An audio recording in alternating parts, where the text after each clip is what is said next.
kemudahan. Ayo berdiri teman-teman.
kami ingin mendengarkan firman-Mu Tuhan. Berikan kami kalimat seorang murid Tuhan agar kami bisa mendengarkan firman-Mu dengan baik. Terima kasih Bapak atas berkat yang Kau berikan untuk kami. Terima kasih kami masih bisa memuji dan menyembah-Mu Tuhan. Terima kasih dalam nama Tuhan Yesus. Haleluya. Amin. Shalom adik-adik, apa kabar hari ini? Pasti luar biasa. Nah, kembali kita berjumpa ibadah online pada pagi hari ini. Dan semuanya kita sehat-sehat dan kita semua beribadah pada pagi ini oleh karena anugerah Tuhan. Sebelumnya adik-adik mendengar cerita dari Kaliti, mari kita berdoa. Bapa di surga, kami bersyukur dan berdoa kepadamu pada pagi ini. Terima kasih kesempatan yang Tuhan berikan kepada kami sehingga pada pagi ini kami boleh beribadah kembali melalui online oleh karena anugerah Tuhan. Ya Bapa, pada saat ini kami menyerahkan hidup kami sepenuhnya ke dalam tangan-Mu. Engkau pimpin kami, bukakan hati dan pikiran kami supaya kami mendengarkan cerita firman-Mu ini Tuhan dengan penuh sukacita dan semangat baru agar kami boleh melakukannya dalam kehidupan kami. Berkatilah kami semua Tuhan, anak-anak-Mu yang hadir pada saat ini. Hanya di dalam nama Tuhan Yesus kami berdoa dan mengucap syukur kepadamu. Haleluya. Yang percaya sama-sama katakan adik-adik, amin. Oke adik-adik, mau dengar kan nggak cerita dari Kaliti? Kaliti mau cerita tentang seorang panglima dari Aram. Seorang panglima dari Aram ini dia seorang yang terpandang dan disayangi oleh tuannya. Siapakah dia itu adik-adik? Mau tahu ceritanya? Mau tahu videonya? Sekarang tonton videonya.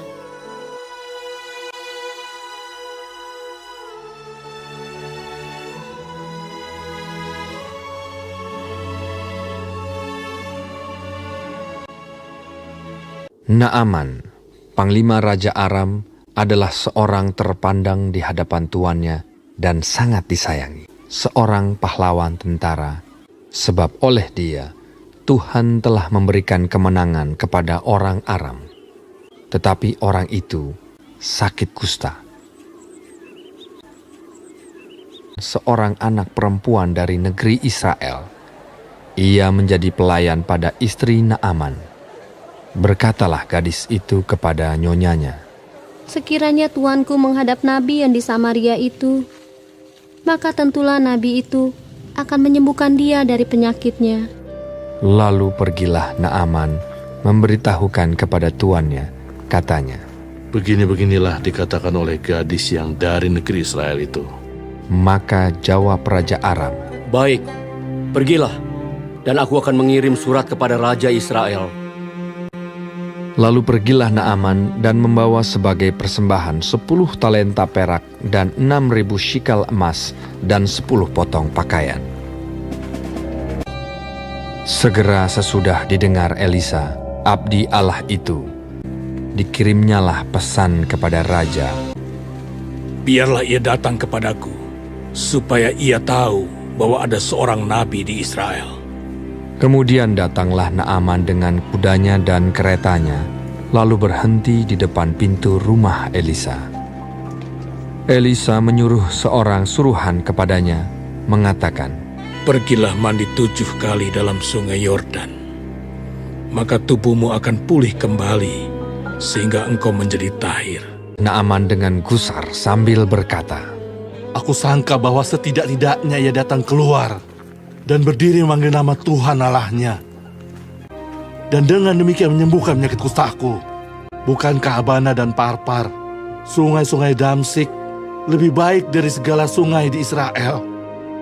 Tetapi pegawai-pegawainya datang mendekat serta berkata kepadanya, "Bapak, seandainya nabi itu menyuruh perkara yang sukar kepadamu, bukankah Bapak akan melakukannya? Apalagi sekarang, ia hanya berkata kepadamu, mandilah, dan engkau akan menjadi tahir." Kemudian berpalinglah ia dan pergi dengan panas hati. Maka turunlah ia membenamkan dirinya 7 kali dalam sungai Yordan, sesuai dengan perkataan abdi Allah itu. Lalu pulihlah tubuhnya kembali seperti tubuh seorang anak dan ia menjadi tahir. Kemudian kembalilah ia dengan seluruh pasukannya kepada abdi Allah itu. Setelah sampai, tampillah ia ke depan Elisa dan berkata, Sekarang aku tahu bahwa di seluruh bumi tidak ada Allah kecuali di Israel. Karena itu, terimalah kiranya suatu pemberian dari hamba-Mu ini. Elisa menjawab, Demi Tuhan yang hidup, yang di hadapannya aku menjadi pelayan, sesungguhnya aku tidak akan menerima apa-apa. Pergilah dengan selamat. dan walaupun Naaman mendesaknya supaya menerima sesuatu, ia tetap menolak. Akhirnya, berkatalah Naaman, Jikalau demikian, hamba-Mu ini tidak lagi akan mempersembahkan korban bakaran atau korban sembelihan kepada Allah lain, kecuali kepada Tuhan. Adik-adik sudah nonton videonya semuanya? Ya, puji Tuhan. Panglima dari Aram siapa namanya? Naaman. Dia yang sangat terpandang dan disayangi oleh tuannya.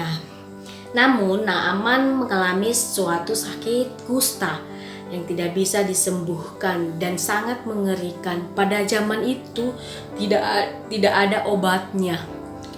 Nah, orang-orang juga menganggap sesuatu yang najis. Nah, kita tahu bahwa ada seorang pelayan di rumah Naaman. Dia cepat memberitahukan kepada tuannya bahwa di Samaria atau di negeri Israel itu ada seorang nabi Tuhan yang bisa menyembuhkan sakit kusta. Siapa itu namanya adik-adik? Elisa. Setelah itu maka Naaman dia cepat-cepat pergi untuk bertemu dengan Elisa. Nah, setelah bertemu dengan Elisa, yang dilakukan oleh Elisa, dia menyuruh Naaman untuk membenamkan diri 7 kali ke sungai Yordan supaya dia bisa sembuh. Nah, Naaman melakukannya itu dan dia pergi membenamkan diri ke sungai Yordan sehingga dia bisa sembuh sakit kustanya. Nah, apa yang dilakukan oleh Naaman sebagai ucapan syukurnya atau sebagai persembahannya kepada Elisa, dia akan memberikan persembahan yang begitu banyak kepada Elisa. Maka Elisa tidak mengambilnya, dia menolak pemberian dari Naaman. Naaman dia berkali-kali memberikan persembahannya kepada Elisa, maka Elisa tidak mengambilnya. Dia berkata bahwa bukan saya yang melakukan mujizat, siapa? Melainkan Tuhan yang melakukan mujizat kepadamu sehingga kamu bisa sembuh. Setelah itu ada seorang hamba Nabi Elisa. Dia menemui Naaman. Dia pergi setelah Naaman pergi, namun Gehazi ini dia mengejar Naaman. Dia berkata bahwa Gehazi kenapa dia enggak mengambil tadi persembahan yang dikasih Naaman itu, kenapa dia segan, kenapa dia sungkang. Nah, sehingga ia tidak mau menerima persembahan yang dibawakan oleh Naaman itu. Nah, setelah itu Naaman pergi, hamba Nabi Elisa ini tadi yang bernama Gehazi, dia mengejar Naaman. Namun dia ketemu dengan Naaman dan dia berbohong bahwa ia berkata Elisa yang menyuruhnya untuk menerima setalenta perak dan 2 pundi-pundi dan 2 potong pakaian. Nah, sehingga Naaman juga dia memberikannya kepada Gehazi. Kemudian pulanglah Gehazi ke rumahnya, dan dia pemberian Naaman tadi dia menyimpan di rumahnya tanpa pemberitahuan kepada Elisa. Sesampai dia di rumah, Gehazi pun juga bertemu dengan Elisa, dan Elisa bertanya kepada Gehazi, "Dari mana kamu?" Nah, Gehazi berbohong lagi, "Saya tidak kemana-mana, Tuan. Saya tetap di sini di rumah." Nah, padahal Elisa itu tahu kalau Gehazi itu berbohong dan serakah. Nah, setelah Elisa tahu, dia langsung menegur Gehazi. Nah, Elisa berkata bahwa perak dan harta banyak itu yang kamu terima, tetapi sayangnya penyakit kusta Naaman juga itu bisa ikut melekat kepadamu. Nah, dan seluruh keluarganya.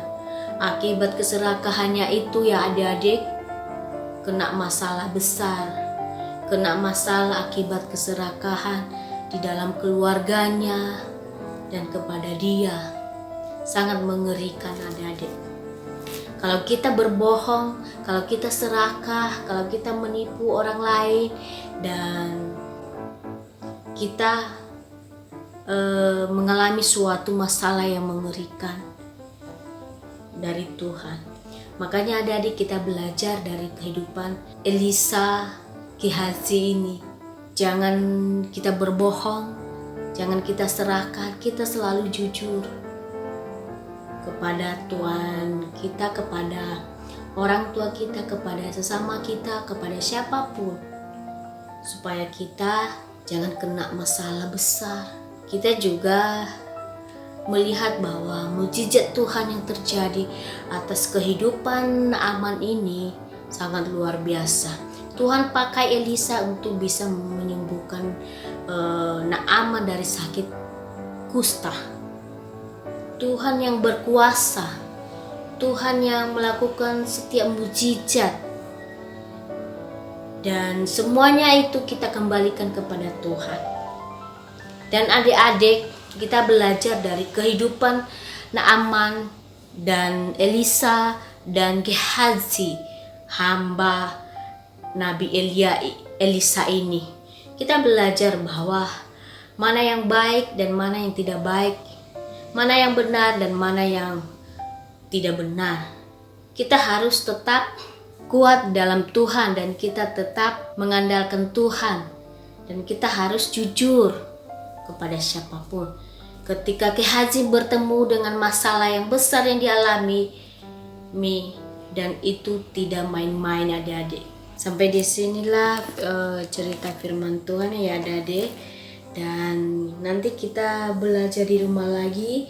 Kita buka Alkitab dari 2 Raja-Raja pasal 5. Pasal 5 ayat 1 sampai 27. Nanti kita baca di rumah ya adik-adik.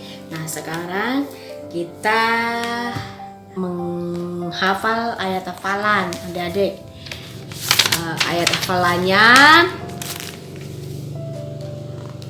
1 Timotius pasal 6 ayat 10a. Bunyinya, karena akar dari segala kejahatan ialah cinta uang. Sekali lagi adik-adik.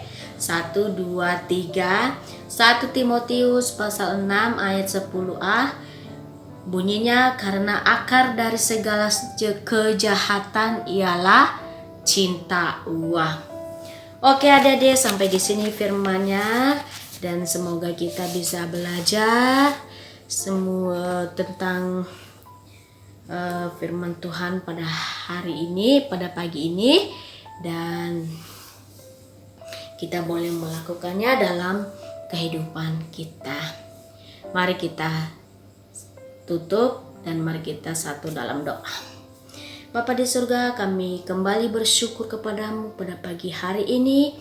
Terima kasih ya Bapa, firman-Mu kami boleh mendengarkan dan kami boleh melihat kehidupan cerita firman Tuhan ini. Dan kami tahu bahwa biar kami belajar semuanya ini, biar kami bisa menjadi anak yang baik, anak yang takut akan Tuhan. Ajar kami Tuhan untuk jujur kepada siapapun, dan biar hidup kami menjadi lebih baik di hadapan Tuhan.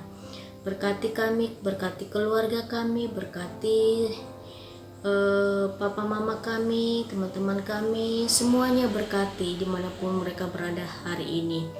Ya Bapa, pada saat pagi ini kami akan mengakhiri ibadah sekolah online kami. Tuhan pimpin setiap langkah kami dimanapun kami berada. Terima kasih Yesus, makasih ya Bapa. Kami berdoa dan mengucap syukur kepadamu. Hanya di dalam nama-Mu kami berdoa. Haleluya. Yang percaya sama-sama katakan amin.